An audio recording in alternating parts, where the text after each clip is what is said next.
My name is Nora Vance. If you saw me carrying groceries through our neighborhood last spring, you would never guess my secret. I was holding a secret worth $30 million. For over 35 years, I lived in the shadow of my husband Arthur's growing software company. I kept our family grounded while he built his reputation, but on a hot Tuesday afternoon, everything changed. I stood on my front porch while Arthur handed me divorce papers next to a woman half his age. My quiet life shattered and an amazing new story began. The warm breeze rustled the oak leaves above the driveway. Sunlight streamed through the trees. I stood on the top step and held the small, cool hands of my grandchildren, Clara and Leo. Beside Arthur stood Chloe Bennett. She was an ambitious corporate planner. I recognized her face from local business news. Chloe crossed her arms over her silk shirt. She gave me a cold, fake smile. "Time to pack your bags," she said. "This house does not have room for extra baggage."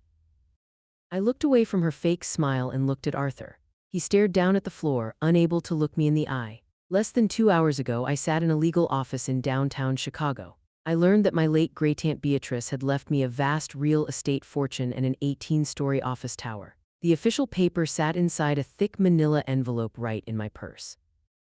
Instead of crying, I felt a quiet laugh build up inside me. "What is so funny?" Chloe snapped. Her sharp heels clicked against the wooden porch floor. I took a slow breath and touched the envelope in my bag. "Actually," I said softly, "you should check who owns this house." Before you understand how that moment unfolded, you need to know my story. I am a 61-year-old former archivist.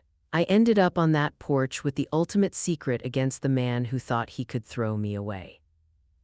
For nearly 40 years, Arthur and I built a suburban life together. We started in a cold, small apartment with old furniture and a noisy radiator. Back then, Arthur had big dreams but no money. I worked late shifts at the city archives to pay our bills. I put every extra dollar into his business ideas. I skipped vacations and wore old winter coats for years so he could focus on his work.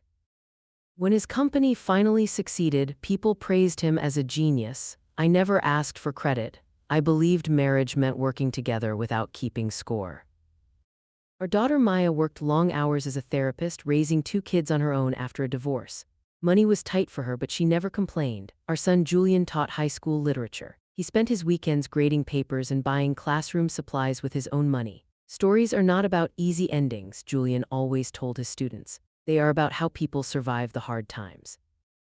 The morning my life flipped started like any other day. I spent 3 hours organizing old books at the library, chatting with visitors and enjoying the quiet space. At 1 o'clock, my cell phone buzzed. "Mrs. Nora Vance," a calm voice asked. "Yes, speaking." "My name is Marcus Sterling. I represent the estate of Beatrice Sterling." My heart beat faster. Aunt Beatrice was a legend in our family. She was a strong, independent woman who bought real estate in Chicago decades ago and built a massive fortune. I had not seen her in 15 years. "I am calling to tell you that Miss Sterling passed away 3 weeks ago," the lawyer said quietly. "You are the main beneficiary of her entire estate." The library fell silent around me. $30 million, a historic building downtown, a large charity trust. "Why me?" I whispered into the phone.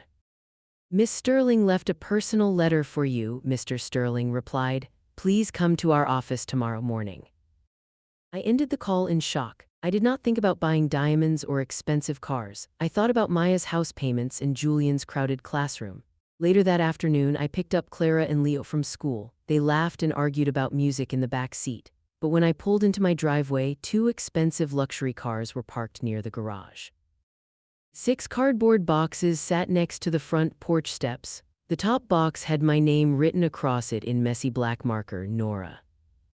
Arthur folded his arms and stared at the grass. "I filed the paperwork 4 months ago, Nora. I wanted everything squared away before we spoke." "4 months," I said, holding my ground on the porch. "You sat at my dinner table every night for 4 months knowing you were doing this." "The timing had to be right," he muttered. "Right for whom?" I looked at Chloe, who was checking her manicured nails with a bored expression. "You spent 35 years letting me build your foundation, Arthur. I guess my usefulness expired." Chloe stepped forward, her expensive perfume choking the warm air between us. Let's skip the drama, Nora. Arthur has outgrown this life. We need you to clear your things out before the movers arrive at 5. This is my home, I said, my voice steady despite the adrenaline hammering in my chest. Not anymore, Chloe said with a cruel smirk. Arthur signed the property transfer over to our holding company last week. You've been living off his hard work long enough. Pack your bags. This house has no room for a leech. My heart pounded, but a deep, quiet calm washed over me. I reached into my purse, feeling the thick, crisp paper of great Aunt Beatrice's legal documents against my fingertips. You really should have checked the public records before signing those papers, Arthur, I said. Arthur frowned, shifting his weight. What are you talking about? 15 years ago, I said softly, watching his eyes carefully. When your firm nearly collapsed during the financial crash, you were terrified the bank would seize our house to cover your business debts. Color began to drain from Arthur's face. You brought home a deed transfer, I continued, keeping my tone light and conversational. You put the entire property in my name alone so the creditors couldn't touch it. You swore we would put your name back on it once the business recovered.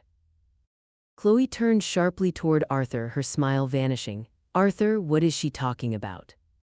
Arthur opened his mouth, but no sound came out. His hands started to tremble. We never changed it back, Arthur, I said. This house belongs entirely to me. It has for 15 years. That's impossible, Chloe snapped, her voice losing its polished composure. Tell her she's wrong, Arthur. I forgot, Arthur stammered, looking up at me in absolute horror. I thought my lawyers fixed that years ago. They didn't, I said, so if anyone is leaving this property today, it isn't me. I walked past them down the steps, ignoring Chloe's sharp gasp and Arthur's pale, shocked face. I walked straight to my neighbor's front yard where Clara and Leo were waiting. Mrs. Higgins, who had lived next door for 20 years, stood on her porch holding 2 glasses of lemonade. Are you all right, Nora? Mrs. Higgins asked softly, eyeing Arthur and Chloe down the driveway. I am going to be just fine, Martha, I said, giving her a reassuring nod. I knelt down to look at my grandchildren. Come on, sweethearts, let me take you home to your mother. An hour later, after dropping Clara and Leo off at Maya's house without giving away the full disaster of the afternoon, I returned to my empty living room. Arthur and Chloe were gone. The 6 cardboard boxes remained on the front porch, but the driveway was quiet. I sat down at the oak dining table, pulled out my phone, and called Marcus Sterling's office. Mr. Sterling, I said when he answered, I will be at your office first thing tomorrow morning. We will be ready for you, Mrs. Vance, he replied. Bring a pen, there is a lot of paperwork to sign and Aunt Beatrice left a very specific set of instructions for you. I hung up the phone and leaned back in my chair. The house was quiet, but for the first time in 35 years, it belonged completely to me.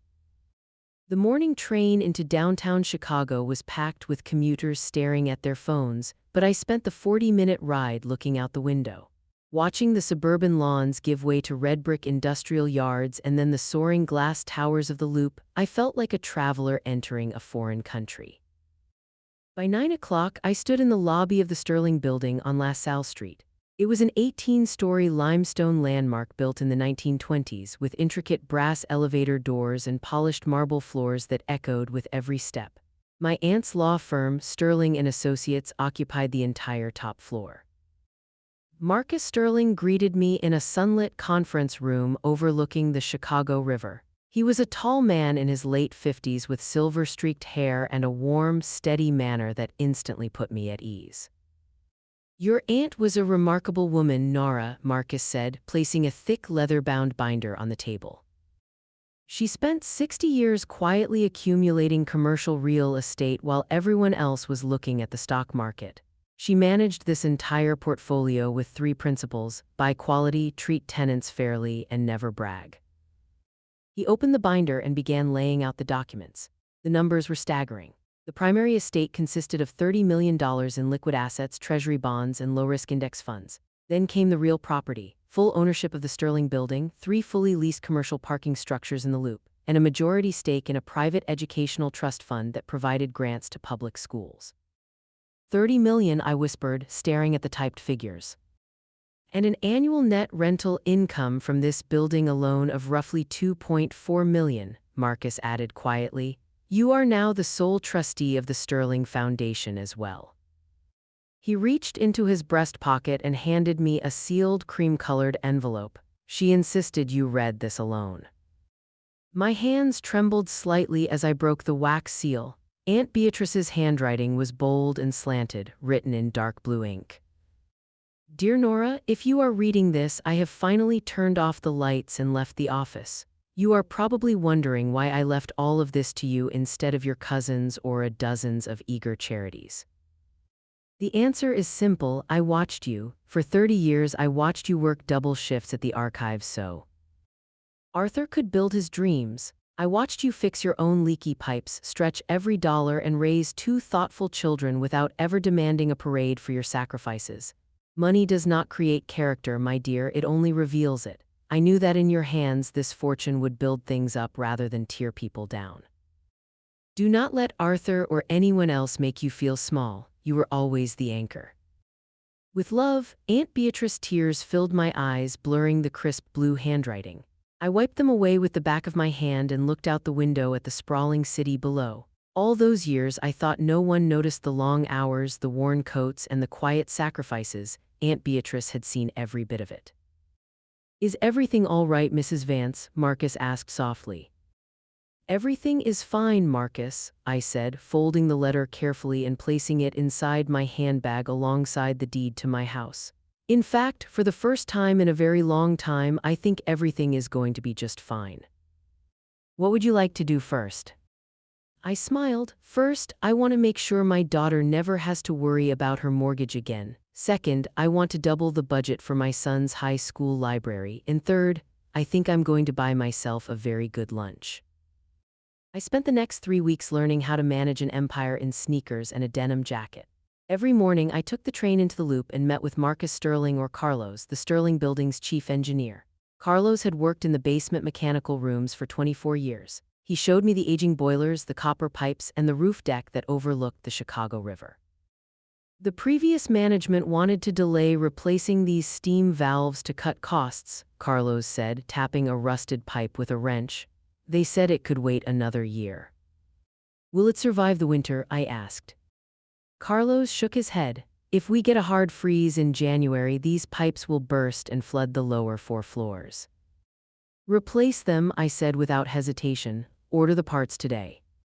Carlos stared at me, blinking in surprise. Just like that, it's nearly $80,000. It costs $80,000 to protect the people working in this building, I replied. That's common sense, not a debate. He smiled, his dark eyes crinkling at the corners. Miss Beatrice used to say the exact same thing.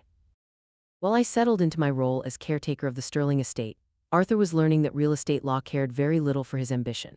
His corporate lawyers sent 3 official letters demanding that I vacate the Oak Park house, so it could be appraised and liquidated for his firm's expansion. My attorney responded each time with a simple, high-resolution copy of the 2011 deed transfer bearing Arthur's bold signature. By the 4th letter, the demands stopped completely. On a rainy Thursday evening, I invited Maya and Julian over for dinner. I roasted a chicken, baked fresh sourdough, and set out a bowl of fresh fruit. As we sat around the dining table, the cozy smell of rosemary and garlic filled the room. Mom, Maya said, setting her fork down and looking around the bright kitchen. Are you really doing okay here by yourself? You haven't talked much about the divorce papers. I am doing better than okay, sweetheart, I said, leaning back in my chair. I reached into my cardigan pocket and pulled out 2 thick paper envelopes, sliding one across the polished wood to Maya and the other to Julian. Julian picked up his envelope, frowning slightly. What is this? Open them, I said softly. Maya broke the paper seal first. Inside was a bank confirmation notice showing that her home mortgage had been paid in full, along with an established trust account for Clara and Leo's future college tuition. She stared at the paper, her lips parting in disbelief. Mom, this says my balance is 0, Maya stammered, her voice trembling. Where did you get this kind of money? Julian pulled out his paper and blinked at the bold numbers printed across the top. A $50,000 grant for the high school media center. Mom, what is going on? I took a sip of my tea and smiled, letting the quiet warmth of the kitchen wrap around us. Your great aunt Beatrice left me her estate, I explained gently. She passed away last month. It turns out she owned quite a bit of downtown Chicago. Julian sat frozen, his jaw dropped. Maya burst into tears, jumping up from her chair to wrap her arms tightly around my neck. You don't have to work extra weekend shifts anymore, Maya, I whispered into her hair, holding her close. And Julian, you can buy all the books your students will ever need. Does Dad know? Julian asked, pulling back with a look of pure astonishment. No, I said, keeping my tone calm and steady, and I see no reason to enlighten him. By mid-autumn, the leaves in Oak Park turned vibrant red and gold. I spent my mornings checking financial reports for the Sterling Foundation and my afternoons tending to my garden. Life felt stable for the first time in decades, but Arthur's corporate world was beginning to fracture. My attorney Linda called me into her office on a crisp Tuesday morning. She spread a stack of financial audit documents across her glass conference table, her expression serious. We brought in a forensic accountant to review the joint business records from the past 3 years, Linda said, tapping a red pen against a ledger. We found massive irregularities. What kind of irregularities? I asked, sitting up straight. Arthur's firm was redirecting corporate funds into personal shell accounts, Linda explained. Over $700,000 was spent on luxury leased vehicles, high-end jewelry, and private resort stays in Miami, all billed as business expansion costs under Chloe Bennett's consulting agency. I stared at the numbers listed on the white page. Is it illegal? It crosses the line into tax fraud and corporate embezzlement, Linda said bluntly. He was draining his own company's operating cash to fund a lavish lifestyle with Chloe. His firm is on the verge of total collapse. I looked out the window at the gray autumn sky. For years, Arthur had complained about tight budgets, telling me we needed to live frugally so his business could stay afloat. Meanwhile, he had been funneling hundreds of thousands of dollars into Chloe's private accounts. Do you want to file criminal charges? Linda asked, watching me closely.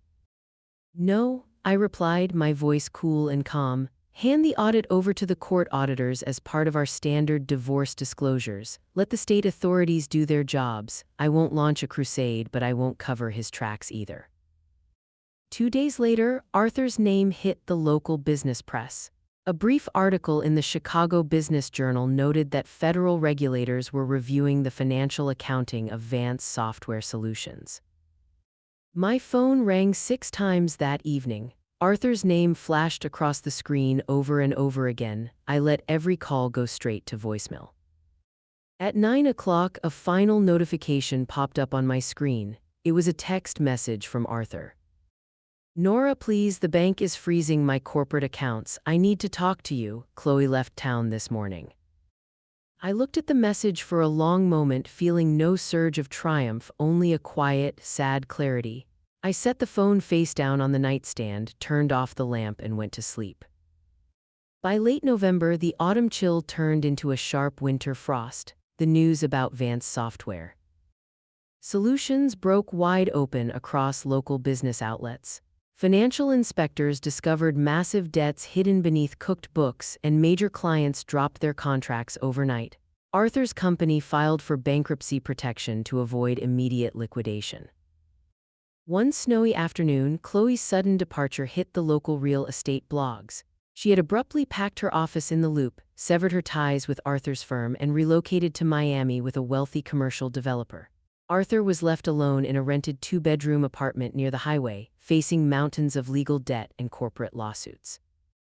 My phone rang while I was sitting in the kitchen watching soft white snow collect on the patio table. I recognized the number immediately.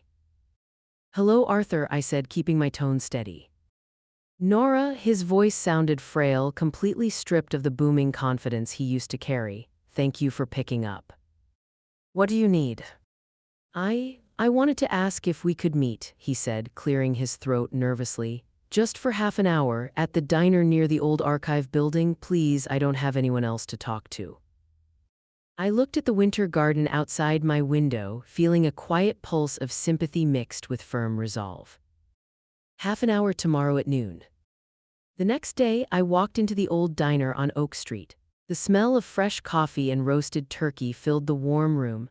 Arthur was already sitting in a corner booth, wearing a worn coat that looked 2 sizes too big for him. His hair had turned almost completely gray and heavy dark circles shadowed his eyes. He stood up awkwardly when I approached, pulling out the vinyl seat for me. "Thanks for coming, Nora." "You look tired, Arthur," I said, sitting down across from him. "I haven't slept much," he admitted, staring down at his paper napkin. "The auditors are going through every paper from the last 5 years. I lost the firm, Nora. Everything is gone." "I read the papers," I said quietly. He looked up at me, his eyes shiny with unshed tears.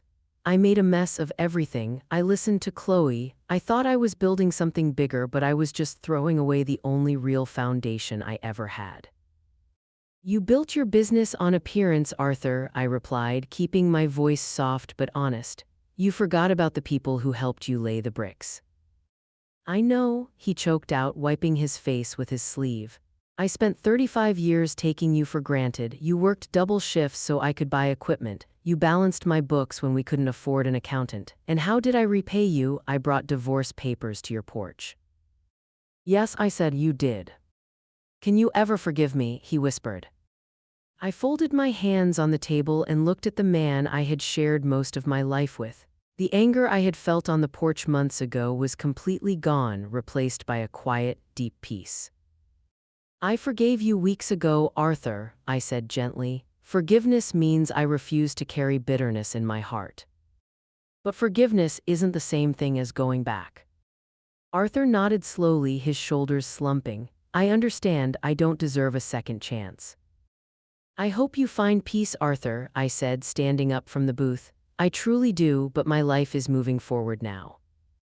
I laid a $20 bill on the table for the coffee, pulled my coat tightly around my shoulders, and walked out into the crisp, clean winter air. Winter settled deep over Chicago, coating the city in a crisp layer of white. While Arthur focused on resolving his financial and legal troubles, I spent my mornings in the Sterling Building's top-floor conference room, working to make a real impact with Aunt Beatrice's legacy. My first major initiative through the Sterling Foundation focused on public literacy and community infrastructure. We launched a program to fund modern media centers for underfunded public schools across the city, starting right in Julian's district. We also established emergency repair grants for low-income seniors in Oak Park, ensuring they could stay safely in their homes when harsh winter weather hit. One icy afternoon, Julian dropped by my office, stomping the slush off his boots. He looked around the bright room, taking in the panoramic view of the frozen river below. "You look like you belong here, Mom," Julian said, smiling as he sat across from me. "I'm just keeping the boiler running, Julian," I chuckled, handing him a warm mug of coffee. "How are the new media center plans coming along?" "The principal was almost in tears yesterday," he said, his eyes lit with excitement.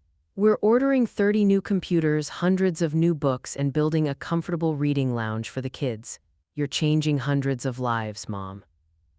"Aunt Beatrice set the stage," I said softly, looking at her portrait hanging on the wall. "I'm just following her script."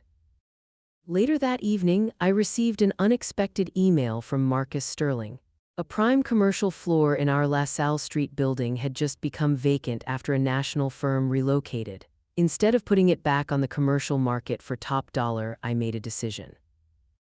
I directed the foundation to convert the entire floor into a community nonprofit hub.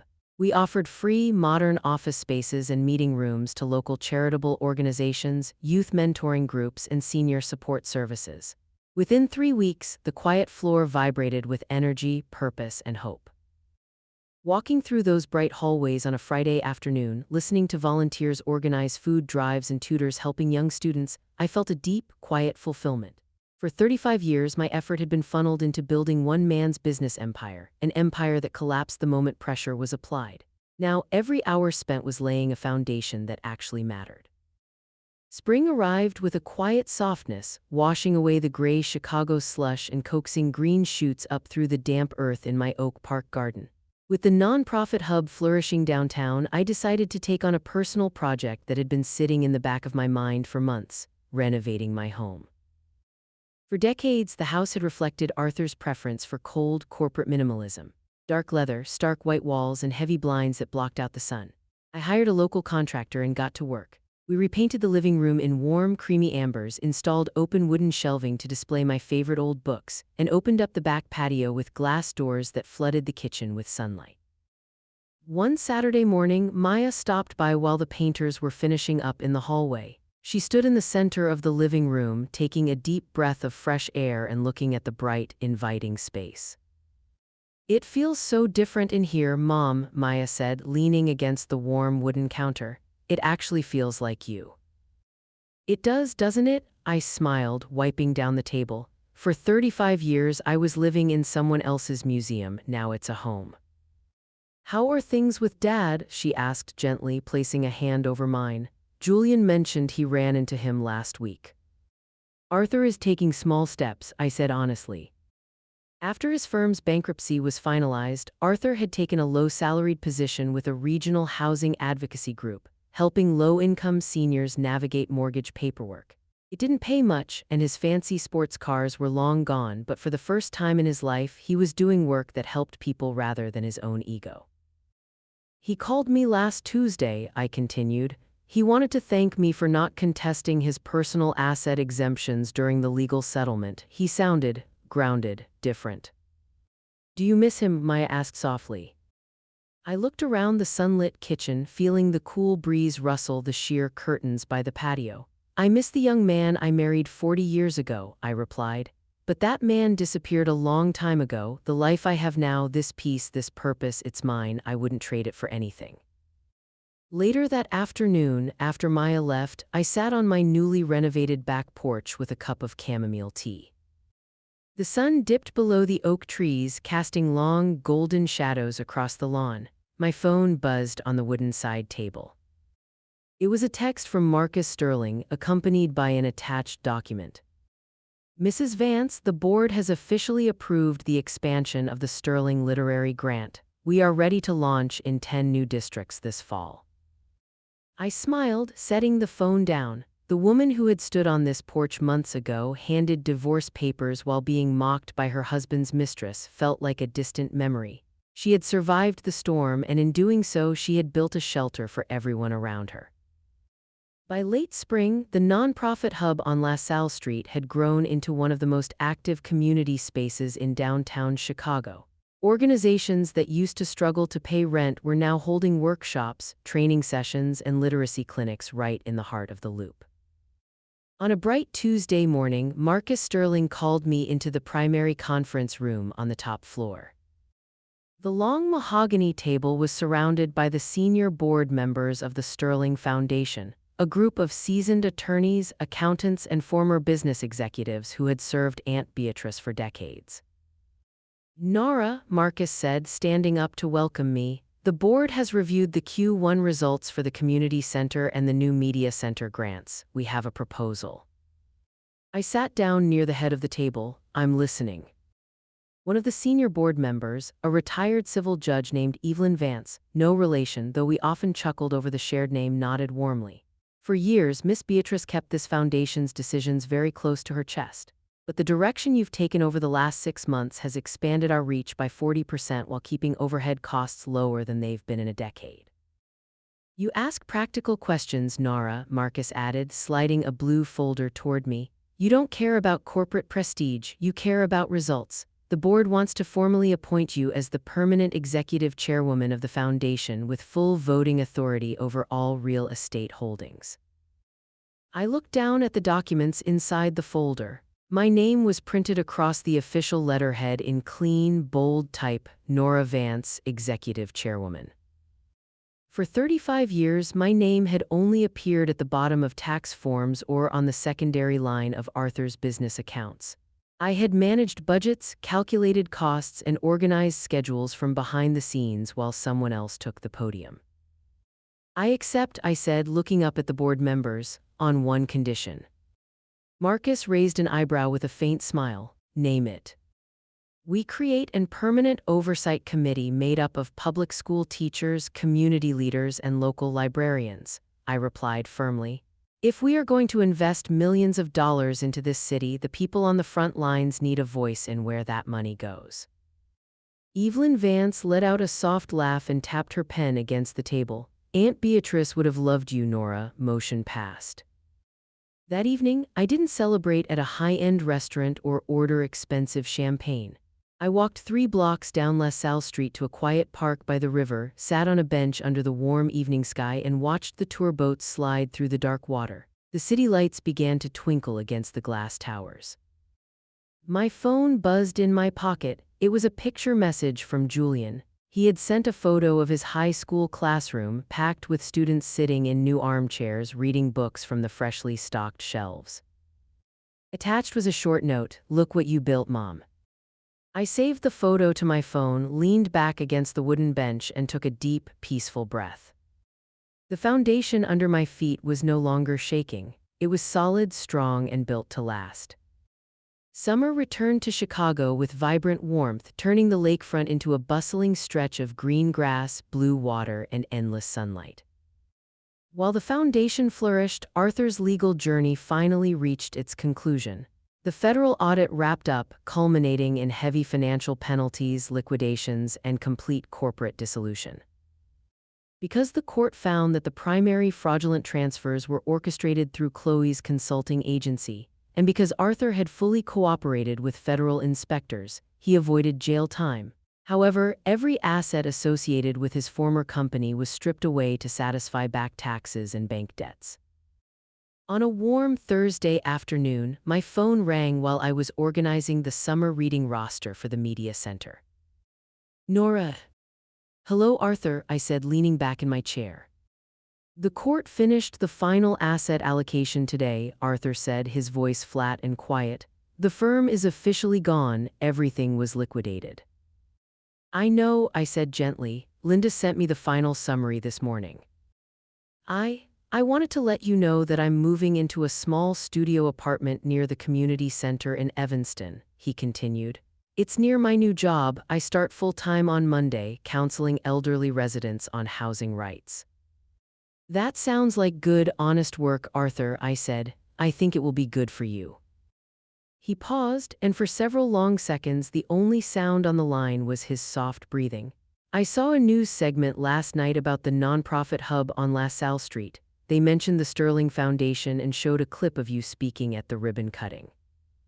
I remained quiet, letting him speak.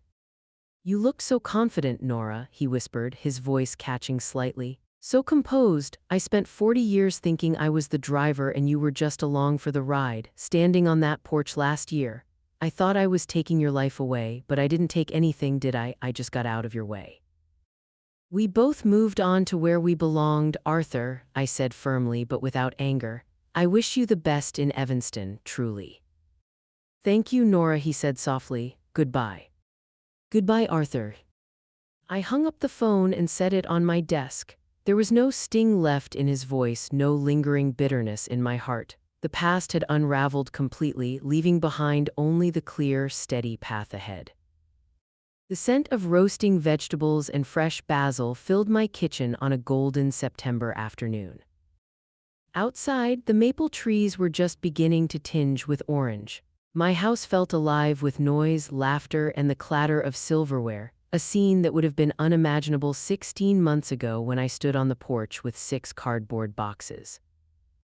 Maya stood at the stove stirring a pot of marinara sauce while Clara helped her chop garlic. In the living room, Leo and Julian were playing a heated board game, their laughter echoing off the warm wood-paneled walls. Mom, Maya called out over the sizzle of the pan. Did you see the latest numbers from the literacy program? I saw them yesterday, I said, setting fresh cloth napkins on the long oak table.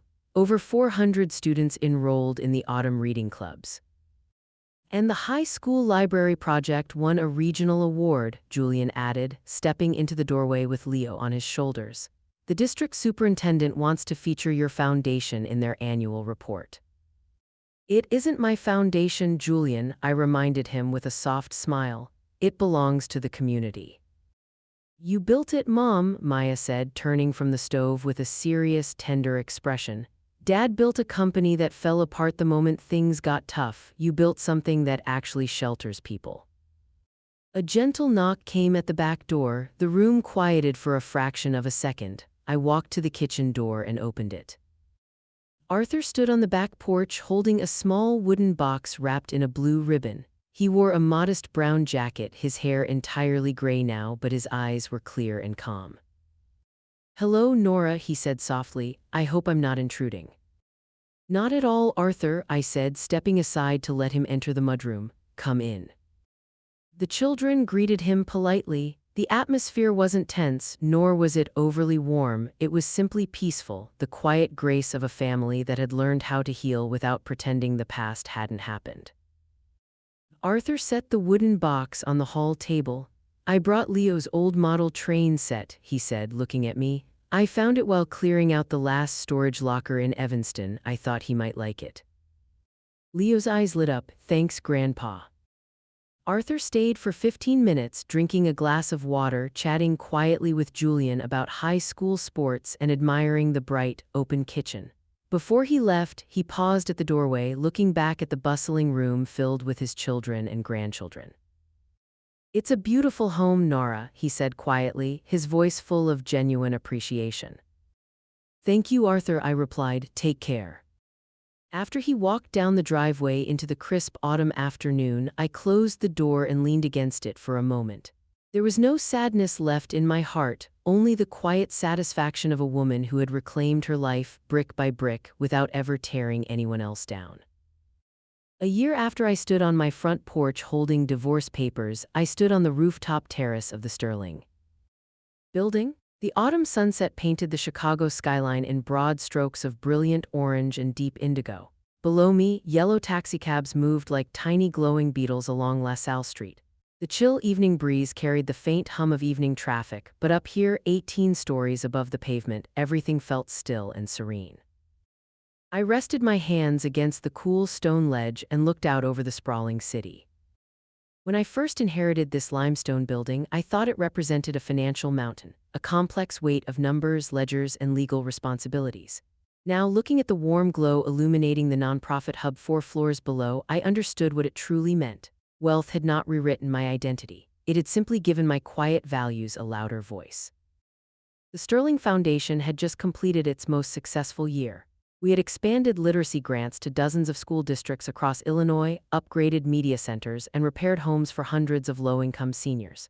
Every week, volunteers filled our downtown meeting rooms to help veterans find employment and teach financial literacy to young families. Earlier that afternoon, Maya had stopped by my office with her daughter Clara. Watching Maya lead a strategic planning meeting with foundation directors brought a swell of pride to my chest. She moved with effortless confidence, free from the crushing anxiety of unpaid bills and endless extra shifts. Julian continued to teach his high school literature classes every morning, using his evenings to direct our educational grant programs. He remained firmly rooted in the classroom, teaching his students that the best stories are always built on endurance. As for Arthur, his life had quietly settled into a completely new groove. Working at the Evanston Senior Advocacy Center had humbled him in ways decades of corporate success never could. We no longer spoke with anger or regret. We were simply two people who had shared a long past, parted ways at a sharp bend in the road, and learned to live honestly with the results of our choices. I opened my handbag and pulled out Aunt Beatrice's letter. The cream paper had grown slightly worn along the folds from being read so many times over the past year. My fingers traced her bold, slanted handwriting. Money does not create character, my dear, it only reveals it. She had been right all along. Arthur's wealth had magnified his pride and vanity. Chloe's ambition had magnified her greed. My sudden inheritance had simply magnified the devotion, resilience, and care I had quietly practiced for over 60 years. Wealth had not saved me on that sweltering Tuesday afternoon. My worth had never depended on my husband's approval, a corporate title, or the balance in a bank account. It had always lived inside my choices, the choice to work hard, to love deeply, to forgive without surrendering my self-respect, and to remain kind without ever becoming weak. I folded the letter, placed it safely inside my coat pocket, and took a deep, clear breath of the crisp night air. The city lights sparkled brightly against the dark expanse of Lake Michigan. I turned away from the stone railing and walked toward the rooftop doors, ready for whatever the next chapter would bring. A question for you. If you found yourself standing on that porch, handed divorce papers by someone you supported for decades, how would you have handled the sudden reveal of a secret inheritance? What choices would you have made in Nora's place? Please write a comment below and tell me what you think about this story. I read every single comment. Also, if you enjoyed this journey, please subscribe to the channel. Your subscription is very important to me and helps us share more stories about strength, resilience, and second chances. Thank you so much for spending your time with me.